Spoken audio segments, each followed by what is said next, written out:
something to look for.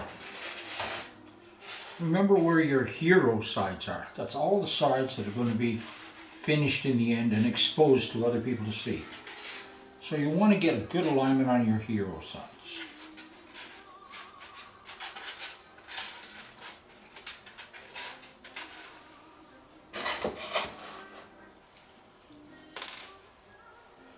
Another point too, your tunnels for your engines. Make sure you get that nice and smooth. You don't want to interrupt the airflow with a sharp edge like this. That'll really cut down on your power. You might have a 90mm engine and it's only going to put out the power of a 60 or a 70 because you got so many of these little sharp edges.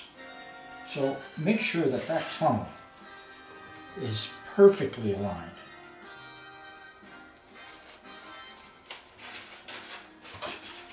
So difficult to sand. And you don't want to be getting down in there with your fat hands trying to get it lined up. Get it lined up now while you still can. And believe me, Aero Tetris has done a good job with the alignment of these. There's no need to be a sharp edge in there, none whatsoever. Beautiful alignment there. So the hero sides, your tunnels.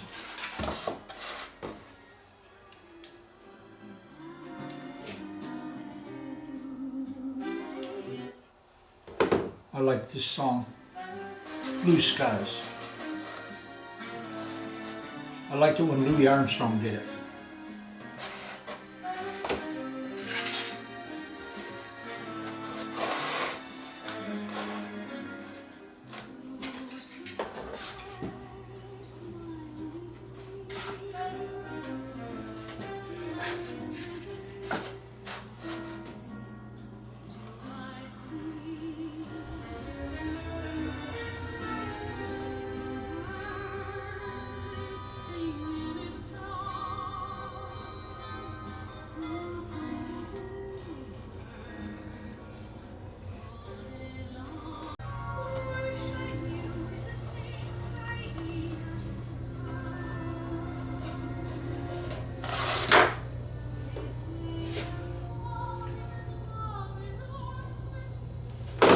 One thing to do, make a point, do it all the time. The ends, so often, you don't put enough glue there. You want the glue to come out. Little points like this, you can really strengthen them by running the glue a little further around. You want to make sure that point is well glued. Those are so easy to chip off.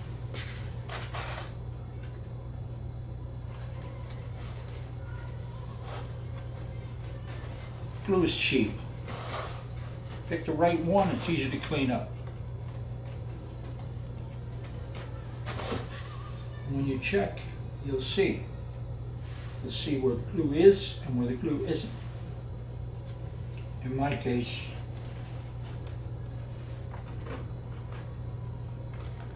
very lightweight. I'm using the poly, so.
Okay, so you can see Hopefully, nice, clean, clear tunnel.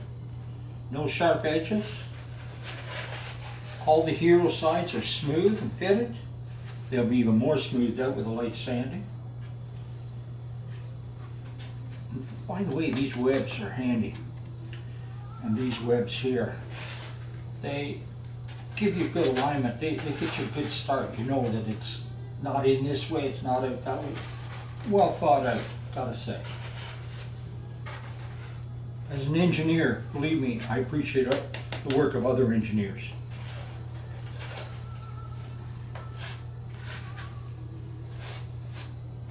My engineering degree isn't in structure though. My engineering degree is in material sciences. But I can appreciate the other fields as well. Here we are. Now, the next step. This is important again. This is my glass plate.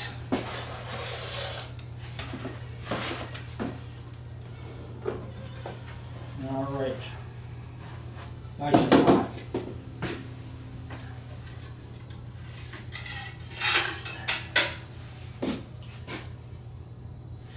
It's not going to work quite that way.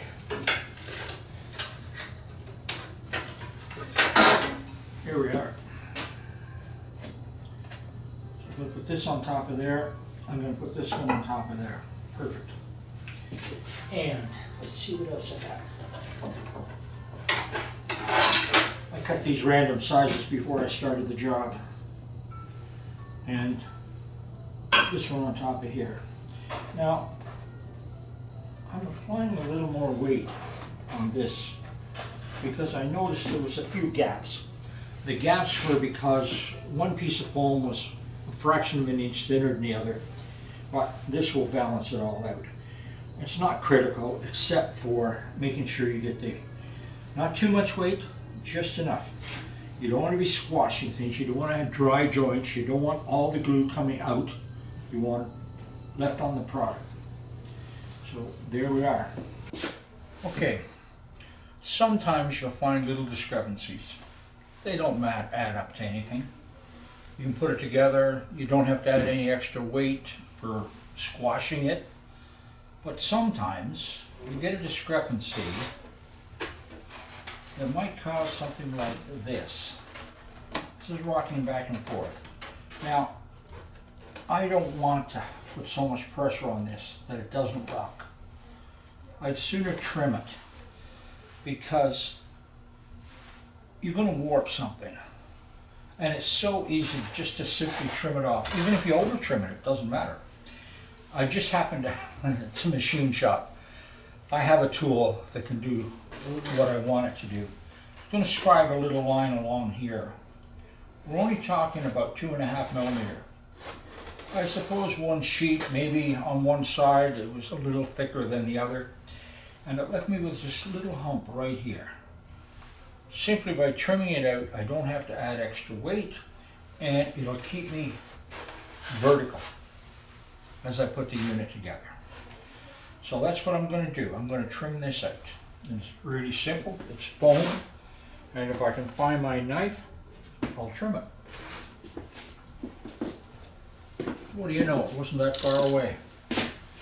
So, a light shave, good sharp blade, and away you go.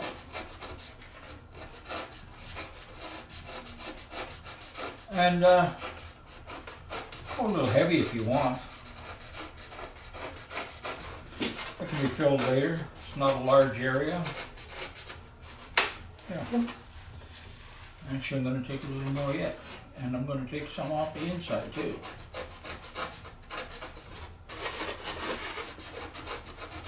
Get this cut down.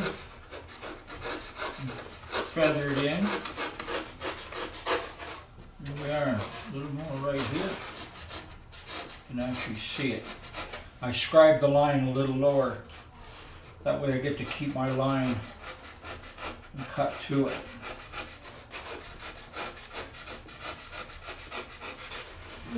And trim a little over here. Yep.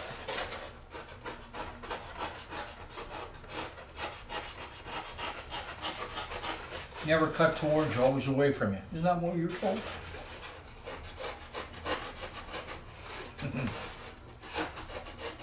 I got the direction I need to.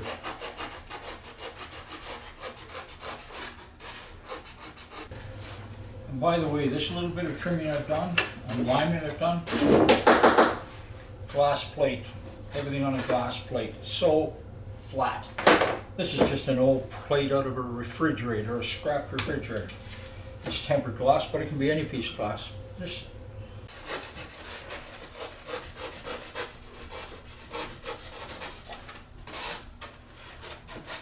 that's it.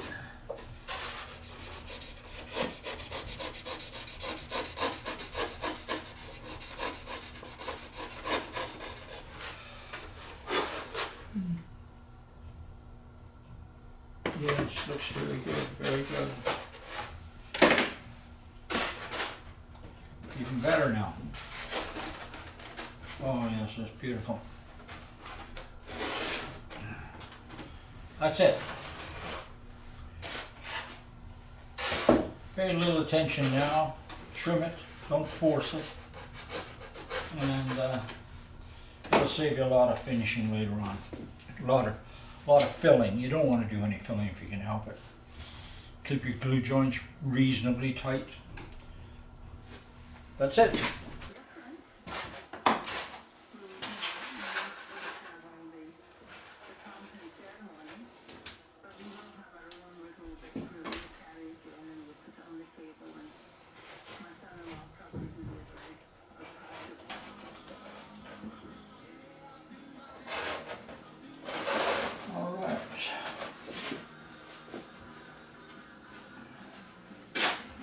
Now,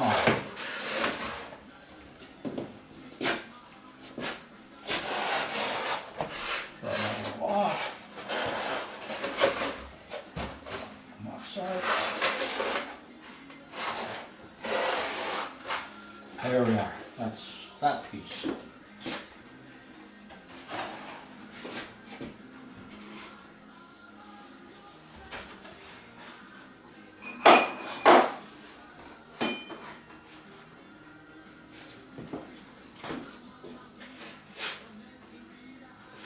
So on the glass plate, it's got to be flat.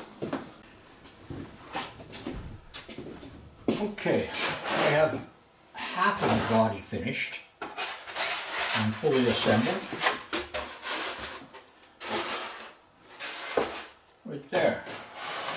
Now, I've got to fit this to that half.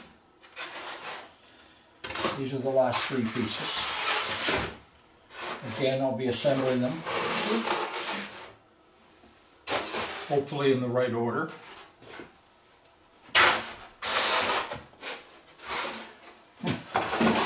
Like so. But before I do that, I'm going to fit them. This one I've already fitted. I'm not sure what that was about. Anyway, this one now fits. Just a case of shaving down this seam. And the same on this.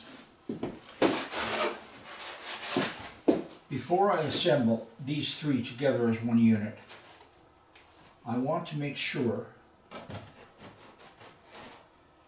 that I've got good alignment. Like so. That's not bad. That's not bad. Over that. Now, the other side is fitting well. This side needs a little trimming. Okay.